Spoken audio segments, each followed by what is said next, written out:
Le président sénégalais, le nouveau président, le jeune président de 44 ans, beau, fort, intelligence, noir comme moi, fait la différence. Il ne se cache pas. Il s'est présenté la dernière fois avec ses deux épouses, c'était un polygame. Ses deux épouses avec fierté. Et le monde en parle. Manifestement, les pays occidentaux ne sont pas très impressionnés par cela. On trouve ça un peu primitif. Comment ça se fait qu'un président de la République pourrait se présenter comme ça avec deux femmes? C'est inacceptable, vous voyez un peu. Bon, nous, en attendant, on veut vous pousser l'idée des papa, là, c'est pas un problème. Mais quand vous voulez être polygame, comme l'ont été vos ancêtres, comme le sont vos frères, là, ça pose un problème. À quelques minutes seulement de la fin de la campagne présidentielle, le président Faes s'est avancé d'un pas mesuré sur la tribune, tenant en main ses deux épouses, Marie et Absa. Des très belles femmes, très jolies femmes. Une scène jamais vue dans l'espace politique national. Applaudi par des milliers de sympathisants en liesse, le candidat de la rupture et du panafricanisme a fait le choix d'afficher ouvertement sa polygamie, une pratique traditionnelle et religieuse solidement ancrée dans la culture sénégalaise, avant son élection triomphante dès les premiers jours du scrutin avec 54% des voix. Donc le président a été très clair. Je pense que ça a été stratégique, en tout cas je pense. Certains experts aussi, ça a été très stratégique dans le sens où on ne peut pas être transparent à ce niveau-ci. C'est une personne qui prône le changement, un changement radical. Et beaucoup de personnes pensent que le fait de montrer ces femmes ouvertement comme ça dans le grand public fait partie des débuts de ce changement radical dont il a promis. Alors qui sont-elles? Méconnue jusque-là, Marie connaît la première femme qu'il a épousée il y a 15 ans et avec elle, il a 4 enfants et est originaire du même village que lui. Il s'est marié ensuite à la seconde, Absa, il y a un peu plus d'1 an. C'est une consécration de la tradition de la polygamie au sommet de l'État avec une situation qui va coller à la réalité sénégalaise, estime le sociologue Jimmy Diakate.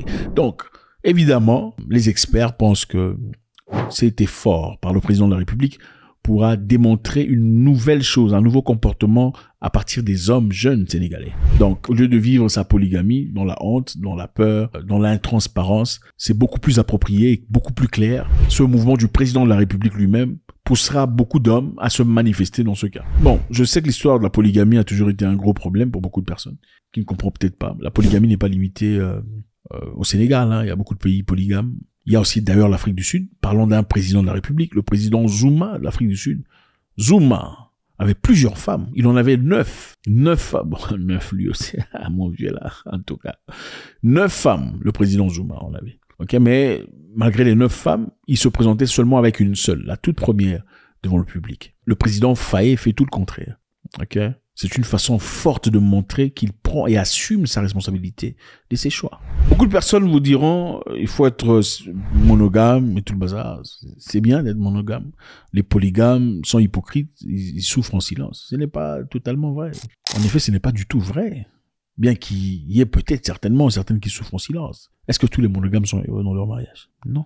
Regardez le taux des divorces. Comparez seulement le taux des divorces parmi les monogames, comparé à ceux des polygames. C'est la lune et le soir. C'est incroyable. Les monogames divorcent beaucoup plus que les polygames. On dit qu'au Sénégal, d'après les statistiques prélevées depuis 2013, au moins 32% des mariages sont polygames. Ça, c'est à peu près 1 sur 3. Donc, beaucoup de personnes, beaucoup de millions, partons de millions d'humains qui vivent au Sénégal aujourd'hui, sont polygames. C'est-à-dire, sont-ils tous fous, malades, pas intelligents? Vous pensez-vous plus intelligents que eux? Absolument pas.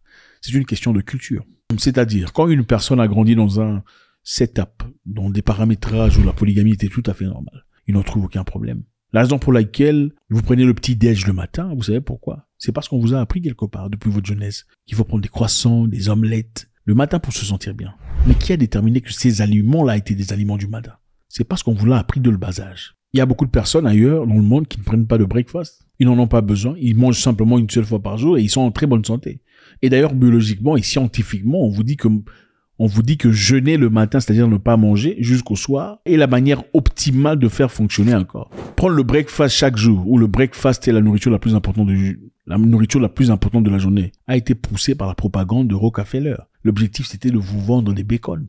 Et tout le reste, pour se faire beaucoup d'argent. Mais bon, on a payé les systèmes médicaux, on a payé les scientifiques qui vous ont vendu l'idée que le breakfast était la nourriture la plus importante de la journée. C'est pas vrai. Vous prenez des cornflakes, tout ça là, qui vous détruisent les organes. Incroyable. Donc, rentrons dans notre histoire. Donc, la polygamie aussi est un fait qu'on apprend très souvent de le bas âge. Et croyez-moi, la plupart de ces femmes sont très heureuses. Elles n'ont rien à envier à une personne monogame. D'ailleurs, cette polygamie leur va très bien parce que, voilà, elles sont soustraites de certaines histoires. Et ils ont des avantages, ils ont plus de temps à eux-mêmes. Donc c'est une forme de liberté quelque part. C'est très difficile de pouvoir juger une personne si on n'est pas dans sa culotte. Moi, je me souviens très jeune, d'ailleurs, on a connu une famille très proche à la nôtre. Il y avait deux mamans et un papa. Les enfants, il y en avait presque 14 ou 17, je ne m'en souviens plus. 14 certainement. Et à chaque fois que l'enfant de la deuxième femme faisait une bêtise, la première maman ne se gênait pas de racler un peu là-bas, de tabasser sans difficulté. Il n'y avait aucun ressentiment dans tout ça. Donc la maman première va racler l'enfant de la deuxième mère sans difficulté, sans ressentiment. L'enfant va pleurer et puis c'est fini. Et puis d'ailleurs, dans beaucoup de cas, vous verrez aussi la deuxième maman venir, après avoir appris que l'enfant a été raclé pour des bêtises, elle prend aussi, elle racle son propre enfant. Ainsi de suite, même les enfants de la première, quand ils faisaient de bêtises, la maman, la deuxième va tabasser sans souci et difficulté.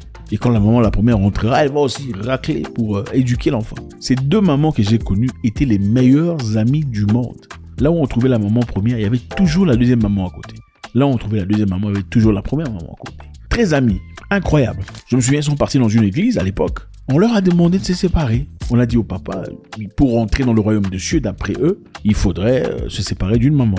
Le papa intelligemment dit, écoute, ça fait quand même beaucoup d'années que nous sommes ensemble. Moi, je n'ai pas le pouvoir. Je ne pourrais malheureusement pas me débarrasser de qui que ce soit après quoi 30 ans de mariage. Écoutez, c'est pas possible. Que celles qui se sentent mal à l'aise pensent avoir besoin du royaume des cieux et qu'elles partent. Aucune d'elles n'est partie. Plusieurs années plus tard, aujourd'hui, je vous dis, les personnes qui leur demandaient de se séparer pour hériter du royaume de Dieu. Beaucoup parmi eux sont divorcés. Beaucoup sont morts. Ils sont toujours là. Vous voyez un peu. Donc c'est ça. Il n'y a pas de... On est malheureux dans un mariage polygame. Qui vous a dit ça? Est-ce que vous êtes toutes heureuses? Beaucoup d'ailleurs, parmi vous êtes mariés parce que le mari a l'argent. Ou la famille de la femme est comme... Oui, c'est ça. Il faut qu'on se dise les vérités. Beaucoup sont mariés. Vous êtes aujourd'hui, vous êtes mariés. Vous êtes toujours mariés parce que vous avez des enfants ensemble. Vous dites, on a déjà 4 enfants. Si je pars, j'irai où? Mais dans le fond de votre cœur, vous vous touchez vous-même. Attends, il faut arrêter. C'est ça. Il n'y a aucun sentiment, il n'y a aucune passion. Vous savez, quand vous sortez le dimanche, il faut montrer... Enfin, bref, on va s'arrêter là. Félicitations à notre président sénégalais pour ce qu'il vient en train d'accomplir. En tout cas, je pense que, autant beaucoup de sociologues le disent, c'est une façon de mettre à nu et d'affirmer sa croyance, d'affirmer son existence, d'affirmer son identité. Et c'est aussi une réponse pour les détracteurs pour montrer qu'on est fier de ses décisions. Vous savez, quand on essaie de vous descendre par rapport à une chose, et on vous dit par exemple, d'ailleurs tu es malhonnête, tu as plusieurs femmes, tu viens, tu te pointes avec tes femmes, il y a plus de quoi t'insulter. C'est ça. Faites-moi savoir ce que vous en pensez, c'est toujours avec beaucoup de plaisir. Le jeune président 44 ans, avec ses 2 épouses, beaucoup de fierté pour l'Afrique et sa tradition. God bless.